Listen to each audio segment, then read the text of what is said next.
Bom dia, meus irmãos. Estamos de volta para podermos juntos estudar a palavra do nosso Deus. Queremos iniciar nossa escola bíblica dominical com uma palavra de oração. Depois nós vamos cantar um hino e em seguida entraremos no nosso estudo, dando continuidade aí desde o dia 21, se eu não me esqueço, né? Se eu não estou enganado, 21 do mês passado, né? Desde que eu adoeci, estivemos longe dos estudos, junto com os irmãos, nas transmissões, mas nós vamos retomar o nosso estudo bíblico que iniciamos naquela data. Então vamos orar, pedir as bênçãos do nosso Deus e depois nós vamos cantar o hino de número 301. Nosso Deus, nosso Pai amado, e damos graças, Senhor, por este dia que nos deste para viver. Obrigado por nos permitir descansar, dormir e poder acordar com saúde para poder, ó Deus, te adorar e bendizer o teu santo nome. Pedimos que o Senhor abençoe a nossa escola bíblica, o estudo que será feito nesta manhã, não só por nós, os adultos, mas também abençoa a tua serva, irmã Gisele, nossa irmã Mísia, também com sua sala, que tenhamos, ó Pai, um dia proveitoso de aprendizado da tua palavra. Nós pedimos a tua bênção para este dia, em nome de Jesus, fazemos esta oração. Amém. Eu quero cantar o hino junto com os irmãos, de número 301, e tem como título Crer e Observar. Vamos cantar aí com bastante alegria, fervor. 301, Crer e Observar.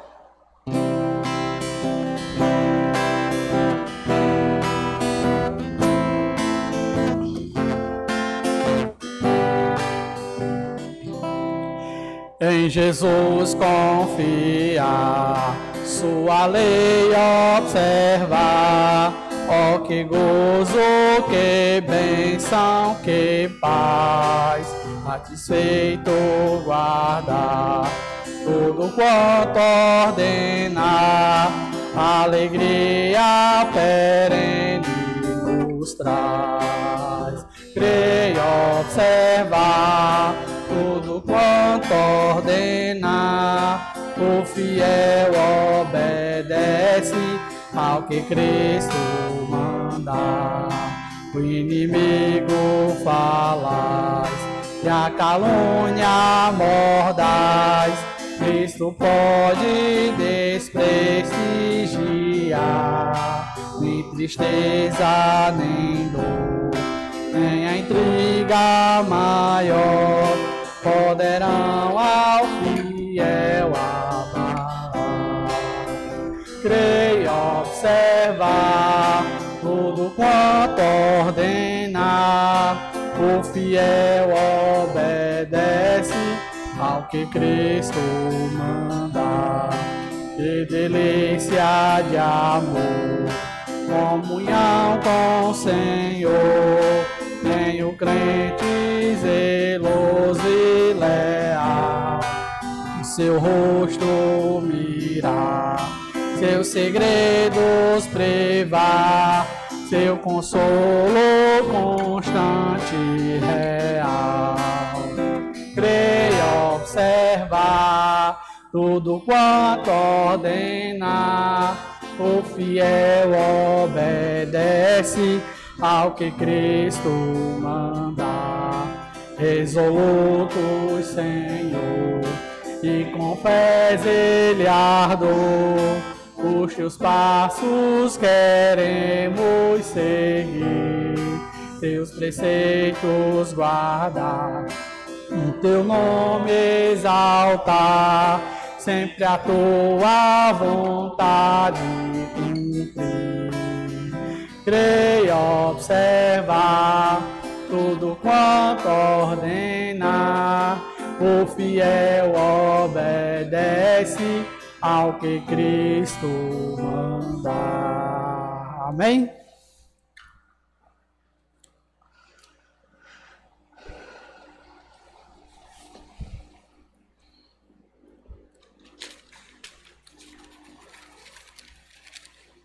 Bom, irmãos, os irmãos sabem que nós estamos aí há quase 9 meses tratando sobre esse livro, o livro Desejo Dominado. Esse livro, ele é um livro que nos ensina exatamente a como nós conseguimos dominar os desejos pecaminosos que somos tentados todos os dias, né? Que somos submetidos todos os dias. Nós sabemos que a palavra de Deus diz, embora que sejamos salvos, que Deus iniciou uma obra de transformação em nossa vida, contudo a Bíblia também nos diz que há uma guerra, há uma luta, há uma batalha. Nós ainda temos a velha natureza dentro de nós e nós precisamos todos os dias estar lutando contra essa velha natureza. Então, no nosso primeiro momento, durante aí pelo menos 9 meses, nós estivemos estudando sobre o inimigo, né? Falando sobre a natureza do pecado, também vendo que o pecado ele habita em nós e com isso, muitas vezes nós somos traídos pelos nossos desejos e é preciso investigar exatamente as raízes profundas do pecado que está dentro do nosso coração. Depois nós iniciamos uma série de estudos falando sobre o desejo do domínio, onde tratamos sobre inúmeros pecados que foram abordados, como por exemplo, o pecado da obesidade, o pecado da desordem, também o pecado da desesperança, o pecado da falta de controle. E aí falamos também sobre descontrole emocional, sobre perfeccionismo, sobre cobiça, sobre ansiedade. Também falamos sobre o fato de termos o cuidado de não amarmos mais a vida do que ao Senhor. Falamos também sobre o pecado de tentar vencer o mal com o mal e não com o bem, de desprezar ao Senhor, de não orar, e da curiosidade do mal e do conhecimento do mal. Chegamos aqui, encerramos essa parte e iniciamos a segunda parte do nosso livro, onde nós iniciamos falando sobre o desejo dominado, a introdução, teologia bíblica da mudança. Nesse momento a gente pensou sobre o que é mudança, não é? E vimos também o que é necessário para acontecer uma mudança. E aí nós paramos no capítulo 19, quando iniciamos o estudo sobre a disposição para mudar, segundo a Bíblia. E a pergunta que foi feita é: será que nós de fato queremos mudar? E para responder essa pergunta, nós devemos lembrar, meus amados irmãos, que mudança em nossa vida, ela sempre é necessária, mas nem sempre a mudança é fácil. O pecado, ele se gruda ao nosso coração de tal maneira que o propósito é exatamente modificar a nossa identidade com Cristo. A gente sabe que o pecado, ele tem percorre caminhos muito perigosos para as nossas vidas. E sabemos também que qualquer bobeira que nós dermos, o pecado ele pode tomar de conta de certa área de nossa vida e pode, então, causar muito sofrimento e muita destruição. Dentro dessa perspectiva, nós aprendemos que lutar contra o pecado envolve um combate intenso. Em primeiro lugar, contra o nosso próprio coração. E esse coração, a Bíblia diz que é um coração duro, ele tem algumas características.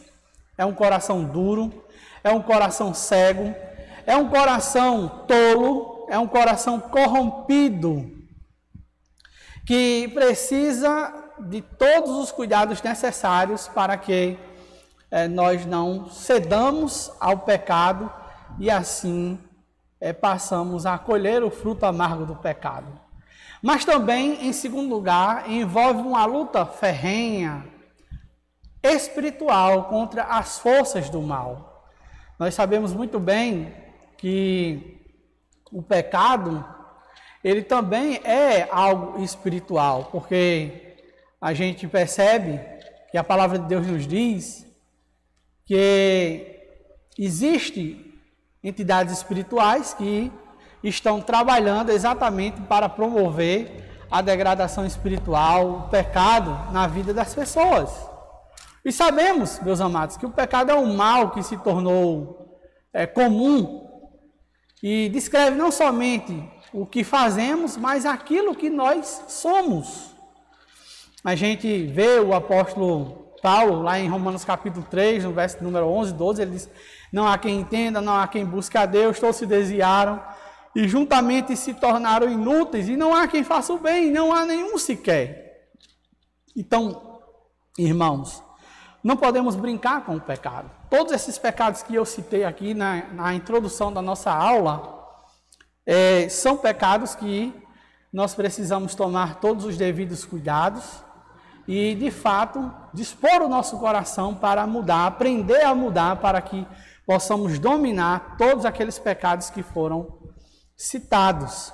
Agora, nós aprendemos também naquele momento do nosso encontro, no dia 21, salvo me engano, que o verdadeiro arrependimento, ele não surge por uma mera decisão, mas acontece exatamente através de uma ação de Deus em nós, que faz com que nós possamos ressuscitar do nosso estado de morte espiritual e passamos a termos uma ligação diretamente com o nosso Deus. Isso está registrado em Efésios capítulo 2, versículo de número 1 e 2, quando ele diz: ele vos vivificou, estando vós mortos os vossos delitos e pecados, nos quais andastes outrora, segundo o curso deste mundo, segundo o príncipe da potestade do ar do Espírito, que agora atua nos filhos da desobediência.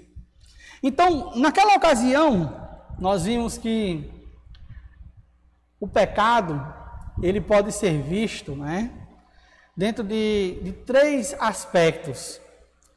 O autor, ele aborda para nós exatamente três circunstâncias. Ele fala de uma pessoa entregue ao pecado e ele usa como exemplo aquela moça, a Celina, que estava laçada pelo pecado. Ela era uma moça que dissimulava, que enganava a sua família, que apenas demonstrava mudanças superficiais. E isso tinha um propósito, era exatamente ela não ser incomodada, não ser confrontada pela sua família. E as mudanças eram apenas superficiais, não eram mudanças profundas. Exatamente por quê? Porque ela tinha se acostumado, ela tinha se entregue ao pecado, ela tinha se especializado não apenas em falar mentiras, mas também em viver a mentira. Por isso que nós devemos tomar muito cuidado com o pecado, porque o pecado faz de nós grandes atores, faz de nós pessoas que conseguem muito bem lidar com vários tipos de público. Então, era uma situação muito triste, a situação que a Celina se encontrava. Por quê? Porque o pecado acabou dominando a vida dela e acabou se alastrando por toda a sua vida, consumindo ela por dentro, como também por fora. Então, era uma situação crítica, que foi a cada dia sendo se tornando mais forte do que ela, ao ponto de escravizá-la completamente. E a gente contou naquela ocasião que ela foi confrontada pelo conselheiro cristão, e mesmo sabendo que aquilo era errado, mesmo sabendo que aquilo era maligno, não era da vontade de Deus, que fazia parte das características dos filhos das trevas, mesmo assim, ela preferiu andar nesses caminhos. E assim são muitas pessoas como ela, que se entregaram ao pecado de tal forma que acabaram achando o pecado algo normal. Então, meus amados, em segundo lugar, o autor ele chama a nossa atenção não só para o perigo de nos entregarmos completamente ao pecado, mas ele chama a nossa atenção para a necessidade que temos de tratar o pecado como um caso de guerra. O pecado não é apenas uma inclinação ao que é errado, nem é apenas uma leve deficiência de caráter ou de comportamento. Tem uma força impositiva, tem uma força de lei, é um princípio natural e certo, cuja a norma sempre é desagradar a Deus, sempre é contrária a Deus. E Paulo, ele nos mostra isso em Romanos capítulo 7, verso número 23, quando ele diz: mas vejo nos meus membros outra lei, que guerreando contra a lei da minha mente, me faz prisioneiro da lei do pecado, que está nos meus membros. Então, note que Paulo reconhece que havia uma lei guerreando, ou seja, ele tentava fazer o bem e o pecado sempre o inclinava para fazer aquilo que era errado. Por isso, Paulo, ele trata o pecado como sendo uma operação de guerra. Nós precisamos lidar com o pecado como um inimigo deve lidar com o seu inimigo em um campo de batalha. E em outro lugar, naquela ocasião, nós abordamos o exemplo de uma nação contaminada. O pecado ele pode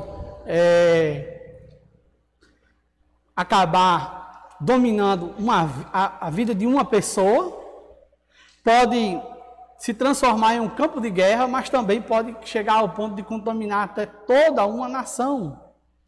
E naquela ocasião nós vimos que essa era a triste situação da nação de Israel. E Isaías ele vai exatamente anunciar para nós lá em Isaías capítulo 1. Nós vemos lá em Isaías capítulo 1 que Deus usa Isaías para apresentar com cores vivas um quadro dessa intensidade da penetração do pecado na vida do seu povo. E a gente vai perceber ali que a situação era tão desesperadora que o pecado havia se alastrado. Isaías vai dizer que o pecado se alastrou como uma doença maligna, como aquela doença que corrói as entranhas espirituais, né, da nação. Abre a sua Bíblia para lá, vamos para Isaías capítulo 1, verso de número 6. Ele diz: desde a planta do pé até a cabeça, não há nele coisa sã, senão feridas, contusões e chagas inflamadas, umas e outras, não espremidas, nem atadas, nem amolecidas com óleo. Então, aqui a gente vê que a melhor descrição de Israel era de uma nação pecaminosa, um povo carregado de iniquidade, raça de malignos, filhos corruptores, abandonaram o Senhor, blasfemaram o Santo de Israel e voltaram para trás. É isso que ele vai dizer no verso número 4. 2 versos atrás ele vai descrever exatamente essa circunstância. Ele diz: ai desta nação pecaminosa, povo carregado de iniquidade, raça de malignos, filhos corruptores, abandonaram o Senhor, blasfemaram o Santo de Israel, voltaram para trás. Então, esses eram os pecados que eles estavam cometendo. E Isaías, ele então ilustra esses pecados como sendo uma doença que acabou contaminando toda a nação de Israel. E é por isso que Deus, ele apela no verso de número 16 e no verso de número 17, apontando a solução para o problema do povo. Ele diz: lavai-vos, purificai-vos, tirai a maldade de vossos atos diante dos meus olhos, cessai de fazer o mal, aprendei a fazer o bem, atendei a justiça, repreendei o opressor, defendei o direito do órfão, pleiteai a causa das viúvas. Então, a solução aqui era exatamente mudar de vida, entender que era preciso ter um tratamento adequado quanto ao pecado. Então, meus amados, isso nos leva ao próximo ponto que quero destacar nessa manhã. É exatamente o ponto para esta aula, que é a necessidade de buscar ajuda para a mudança. Aqui a gente sabe que a força do pecado, ela tenazmente nos assedia, ela tem uma força para nos assediar. E muitas vezes ela é grande demais para que a gente possa levar ou possa lidar sozinho. Por isso, a gente observa que a palavra de Deus nos ensina que nós precisamos nos dispor a ajudar os irmãos, exatamente a fim de que eles consigam alcançar vitórias. Mas sabe uma coisa?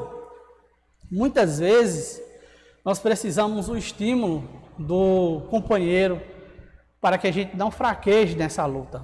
Quem nunca fraquejou em uma decisão de começar um plano, né, de leitura, um plano de estudo, ou um plano de alimentação, de reeducação alimentar, um plano de exercício, e por não ter ali um companheiro que ajudasse, mantendo ali sempre o ânimo de continuar lutando.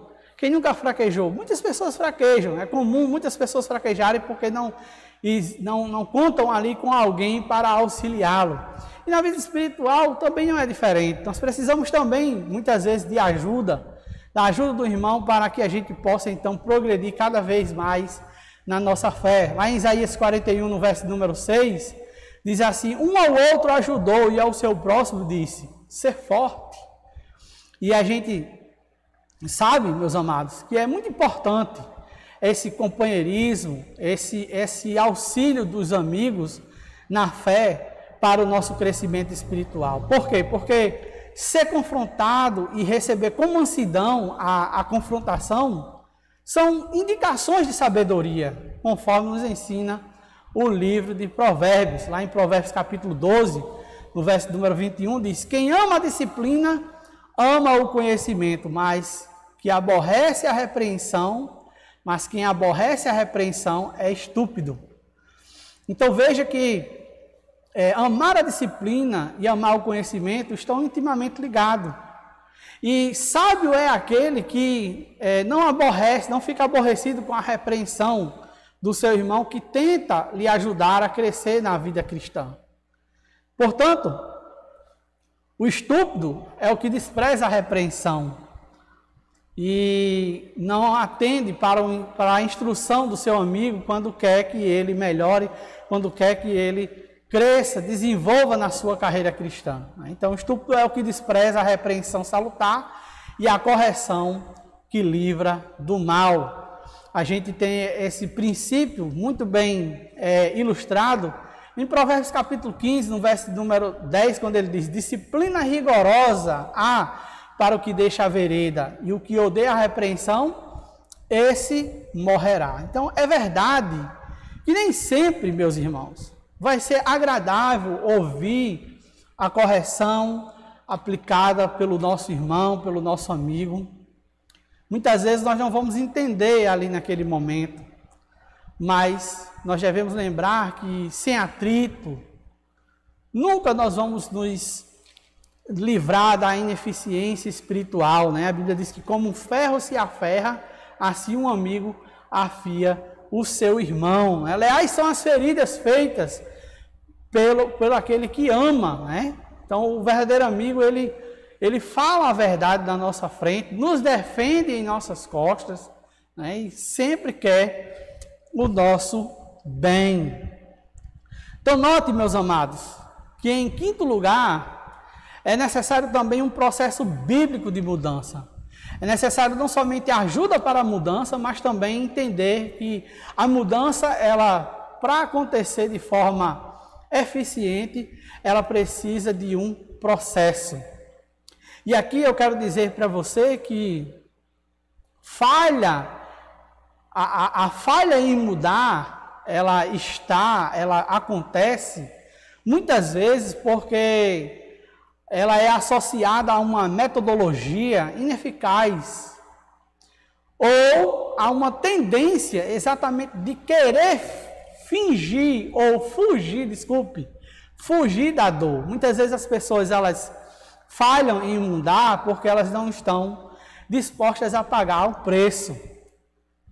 Mas vamos lembrar que o pecado é como ferrugem. É como ferrugem que se entranha, né, que corrói o ferro.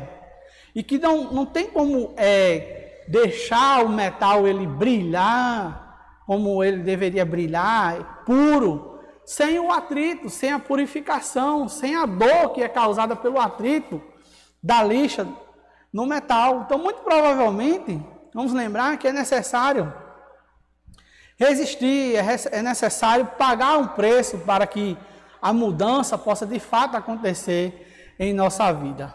Agora, com relação à questão da metodologia, muitas vezes a gente acha que o erro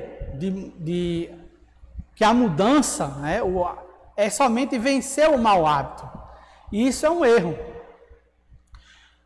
Muitas vezes nós caímos no erro de achar que a mudança tem como alvo vencer somente o mau hábito. E isso não é verdade. O segredo para a mudança não está apenas em parar o mau hábito. É como também a pessoa que é viciada em bebida, a pessoa que é viciada em comida, a pessoa que é viciada em jogo. Não é só parar aquele problema que ela está enfrentando, o mau hábito. Mas, meus amados irmãos, embora essa seja a primeira parte do processo, a mudança bíblica, ela somente se processa quando não só a parte negativa é paralisada, mas há uma introdução de uma parte positiva. Ou seja, quando o mau hábito ele é substituído por algo que revela crescimento na semelhança com Cristo.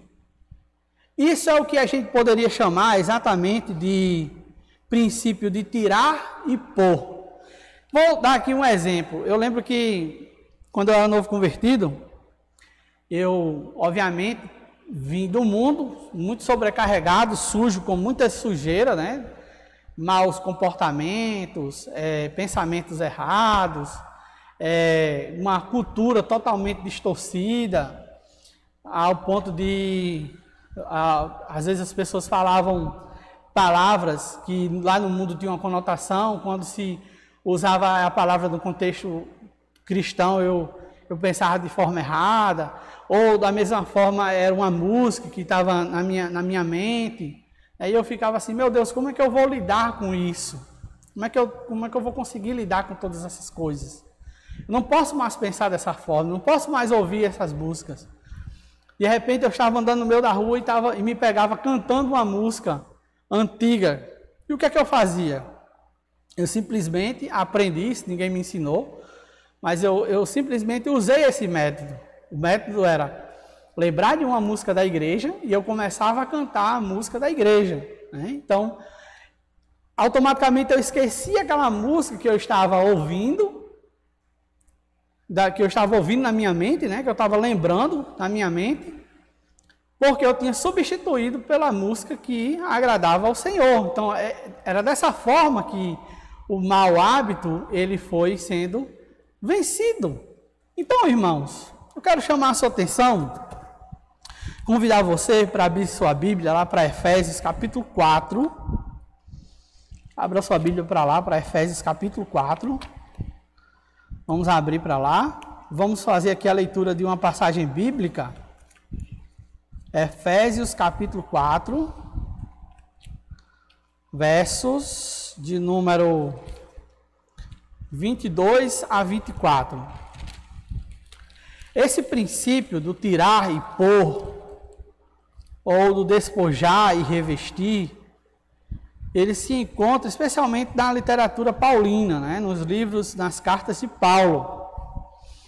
E olha só o que Paulo vai dizer, verso de número 22 a verso de número 24. Ele diz assim: no sentido de que, quanto ao trato passado, olha aí, no sentido de que quanto às coisas que nós realizávamos no passado, ele diz: vos despojeis do velho homem, que se corrompe segundo a concupiscência do engano. E note que ele diz, verso número 23, e vos revistais no espírito do vosso entendimento, e vos revistais do novo homem criado segundo Deus, em justiça e retidão, procedentes da verdade. Eu gostei muito da tradução da Nova Almeida atualizada, quando ele diz assim: quanto à maneira antiga de viver, vocês foram instruídos a deixar de lado a velha natureza, que se corrompe segundo desejos enganosos, a se deixar renovar no espírito do entendimento de vocês, e a se revestir da nova natureza, criada segundo Deus, em justiça e retidão, procedentes da verdade. Então, olhando aqui para esse trecho bíblico, eu chego à conclusão que algumas palavras, elas saltam aos nossos olhos e elas merecem a nossa atenção. Temos 3 palavras fortes que podem demonstrar bem o processo de mudança. A primeira palavra é a palavra despojar. A segunda palavra é a palavra renovar. E a terceira palavra é a palavra revestir. Está vendo aí? Esses são os 3 passos. Eu tenho que, primeiro, despir-se do velho homem. Ou seja, eu tenho que lançar fora a velha maneira de viver. Segundo, eu tenho que lembrar quem eu sou, eu devo renovar a minha mente. Agora eu não sou mais quem eu era. Eu devo renovar a minha mente.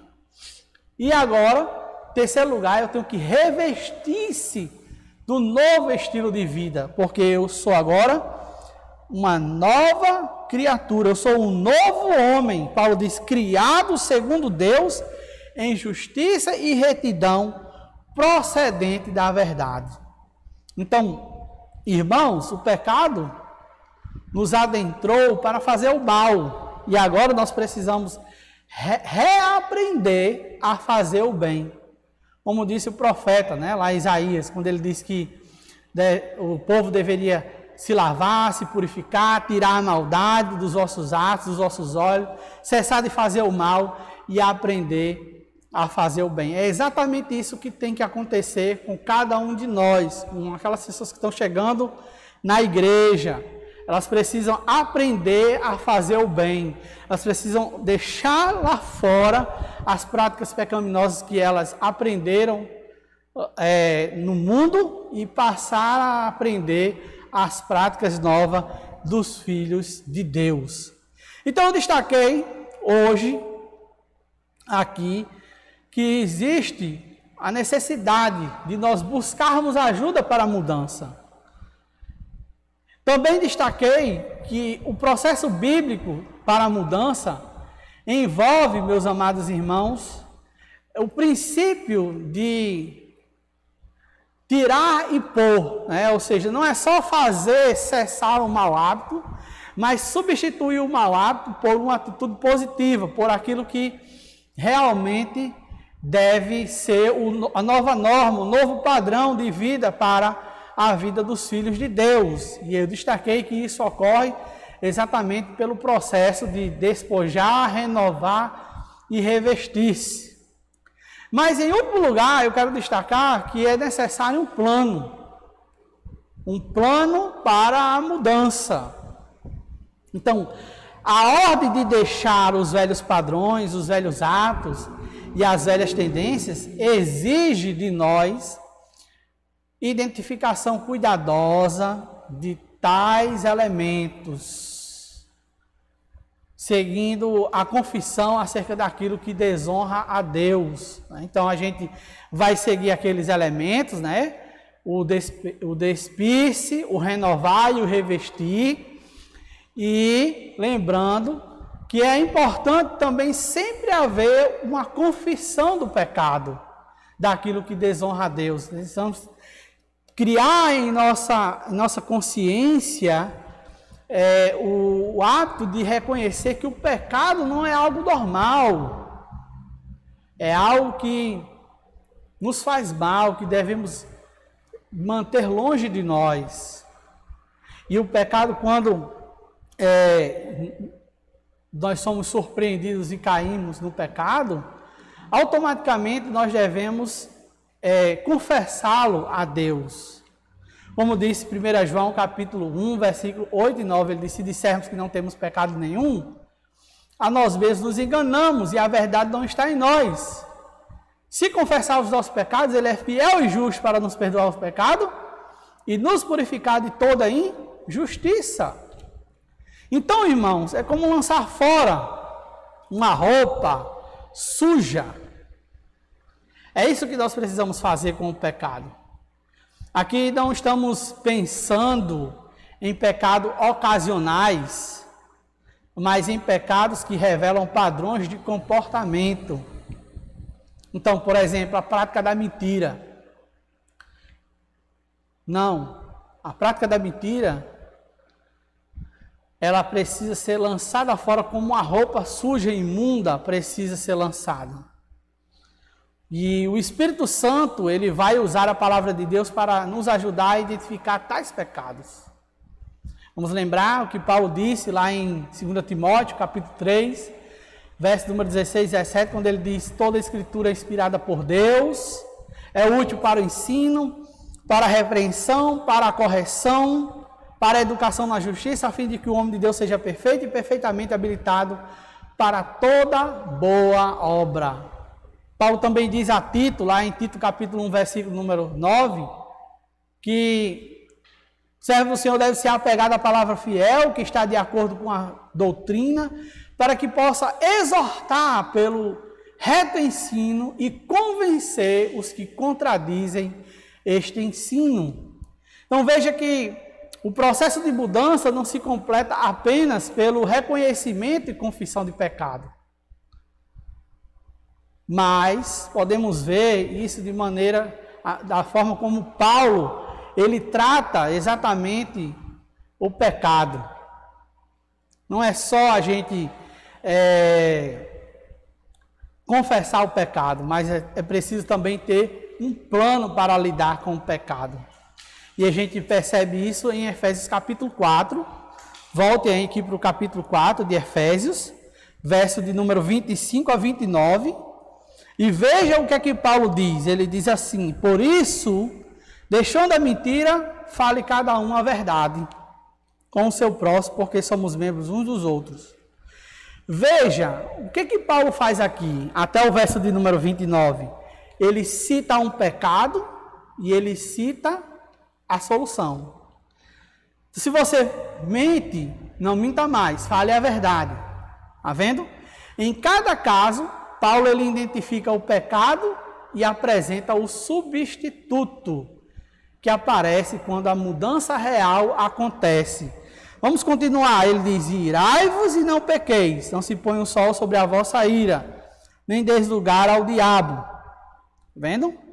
Ele diz: irai-vos, ele diz, mas não pequeis. Verso 28, aquele que furtava não furte mais, antes trabalhe fazendo com as próprias mãos o que é bom, para que tenha com que acudir ao necessitado. Vendo? Olha agora o que diz o verso número 29. Não saia da vossa boca nenhuma palavra torpe, se unicamente a que for boa para edificação, conforme necessidade, e assim transmita graça aos que ouvem. Então veja que a mudança ela acontece quando nós identificamos o erro, dispomos o nosso coração para abandoná-lo e colocamos no lugar do erro o comportamento correto que deve ocupar em nossa mente. Então, certamente, a mudança verdadeira, ela não se processará sem dor, sem luta. Nós vamos ter que sofrer, nós vamos ter que pagar o preço. Por quê? Porque hábitos arraigados são automáticos, são fáceis e trazem um certo conforto à nossa vida.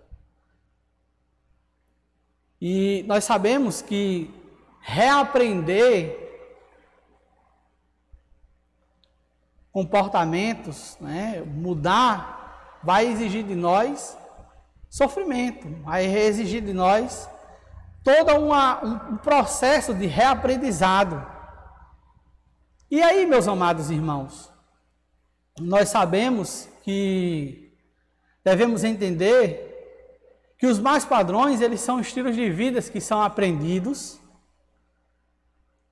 mas eles também podem ser desaprendidos com a ajuda de Deus, com a ajuda dos irmãos.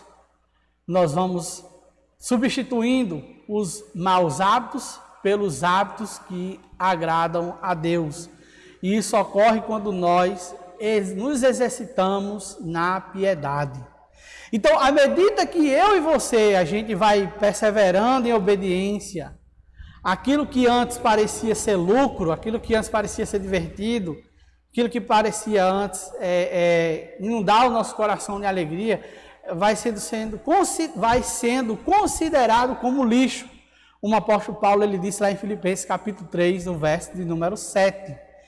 Os maus hábitos, as tendências, elas vão desaparecendo a cada dia, e a disciplina e a abstinência do mal vão então sendo a cada dia mais suprimidos, vão sendo mortos, como Paulo diz, né? Fazei morrer a vossa velha natureza. A disciplina e essa abstinência do mal vão cortar os vasos que irrigam o pecado e, consequentemente, cada dia que se passar, o pecado ele vai se tornando menos eficiente, menos poderoso em nossa vida.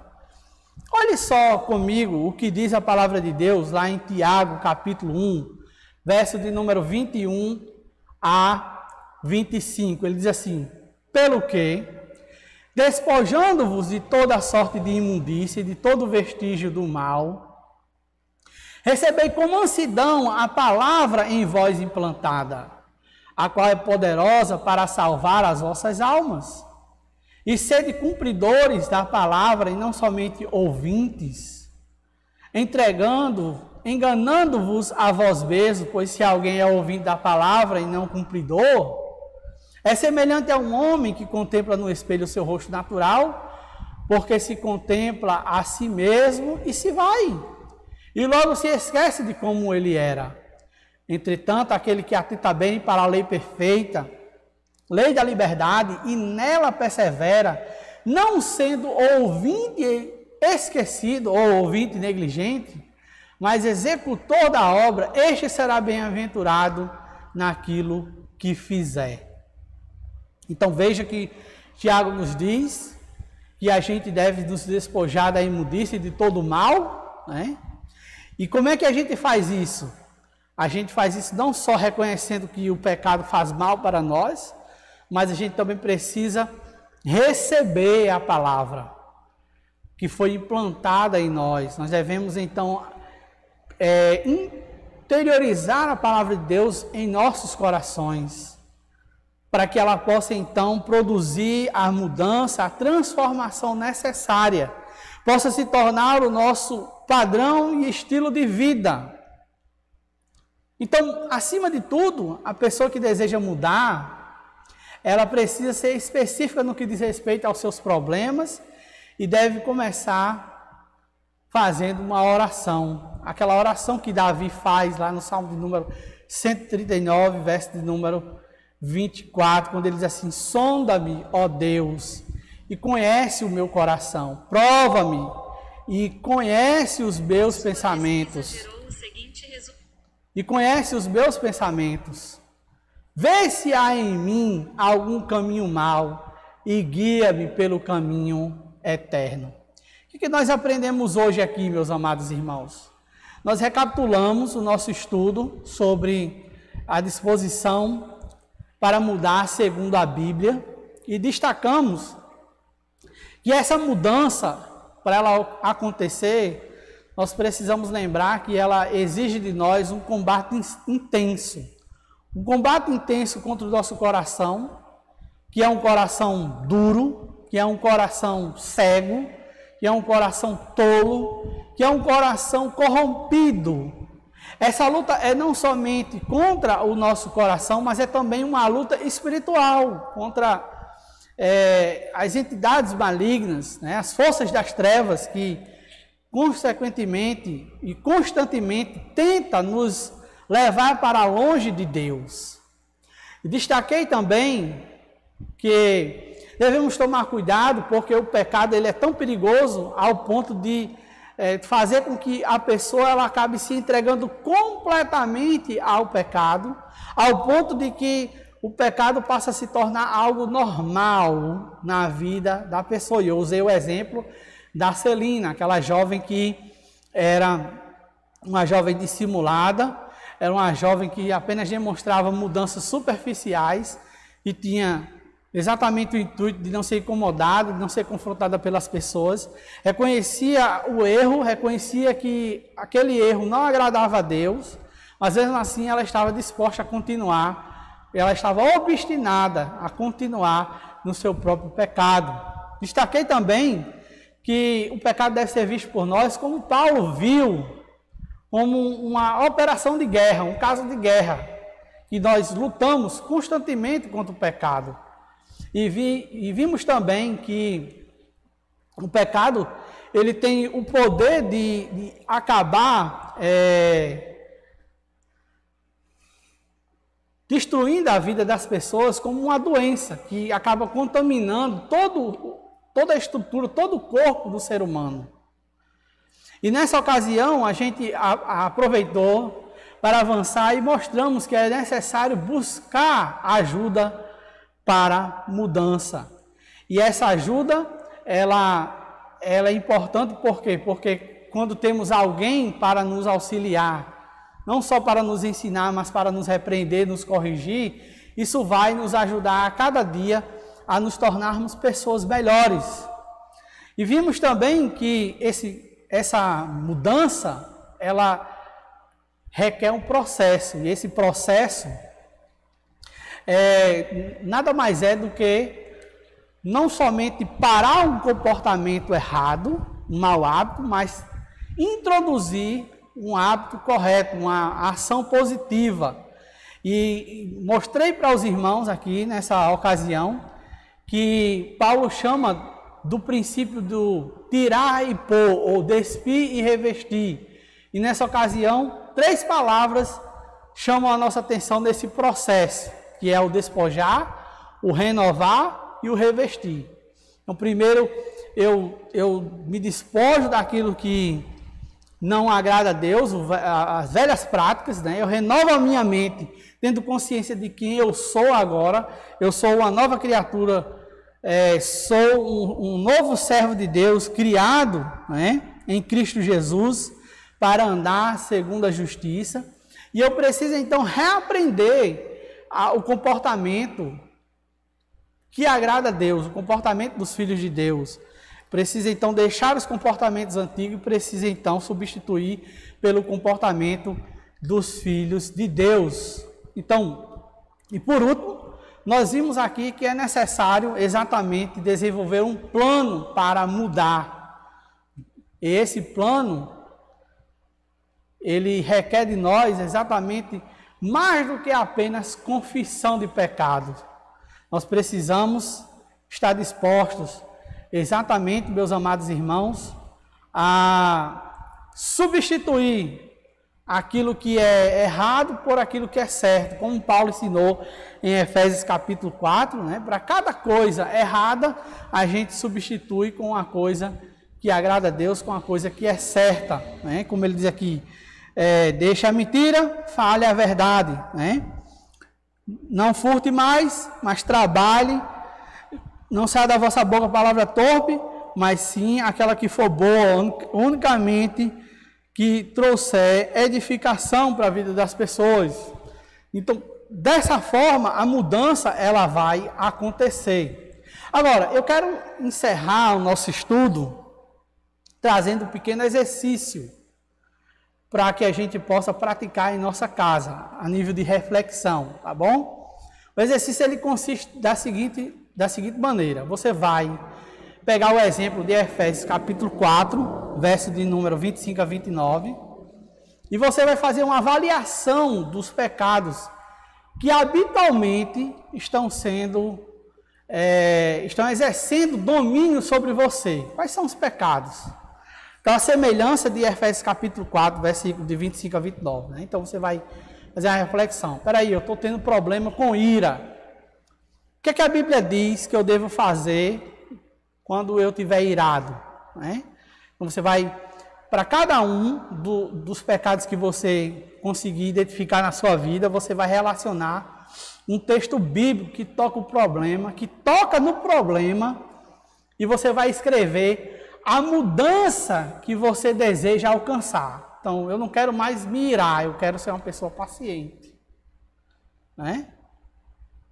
Então, você vai lembrar daquelas 3 palavras. Quais são as 3 palavras? Despir, renovar e revestir. Tá certo?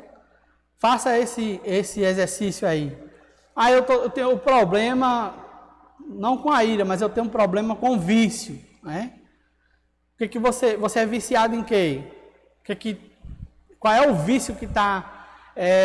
eu sou viciado em videogame, não consigo parar de jogar videogame, um exemplo. Então você vai usar esse mesmo processo aí e vai tentar identificar na sua casa quais são alguns pecados que estão tendo domínio sobre sua vida. E com uma folha de caderno e um lápis, você vai anotar aí, para cada pecado, um texto bíblico que a Bíblia realmente instrui como você deve lidar com esse pecado.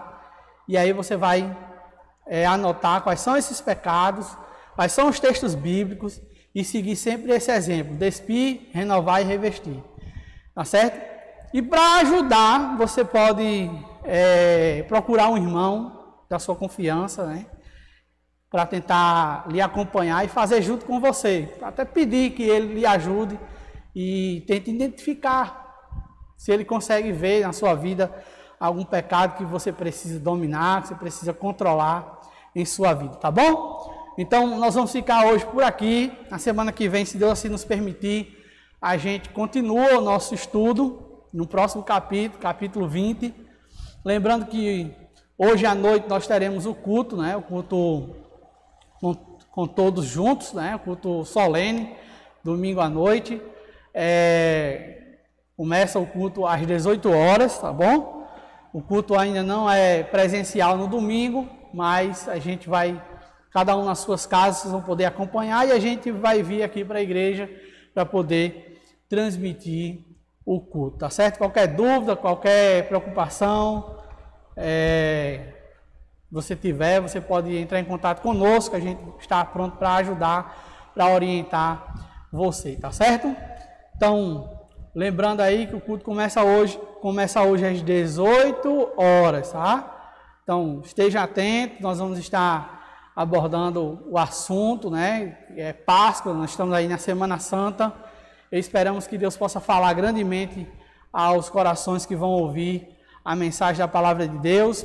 Desde já que você esteja orando pelos descrentes, nós queremos trazer uma mensagem evangelística, aproveitar esse momento da paixão de Cristo, né, para poder então anunciar o plano de salvação às pessoas que são nossos familiares, que ainda não conhecem Jesus Cristo como seu Salvador.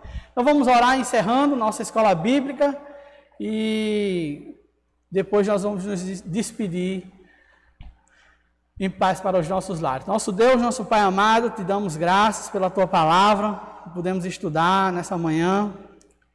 E agradecemos pelo grande privilégio, Pai, de poder reconhecer que Tua palavra ela é útil para nosso ensino, para a nossa repreensão, para a nossa correção e a educação na justiça, a fim de que nós possamos ser perfeitos e perfeitamente habilitados para toda boa obra. Ajuda, ó Pai, os Teus filhos a reconhecer os seus pecados, confessar os seus pecados e a aprender a lidar com os seus pecados, para que, ó Deus, possamos avançar no propósito de sermos cada vez mais semelhantes, parecidos com a pessoa do nosso Senhor e Salvador Jesus. Nos concede, ó Pai, um maravilhoso domingo em Tua presença, que possamos descansar até a noite e assim, ó Pai, à noite possamos estarmos todos reunidos para juntos adorarmos e bendizermos o nome do nosso Deus. Em nome do nosso Senhor e Salvador Jesus, pedimos as Tuas bênçãos, fazemos esta oração. Amém. Bom dia, irmãos, que Deus abençoe e até a noite. Tchau.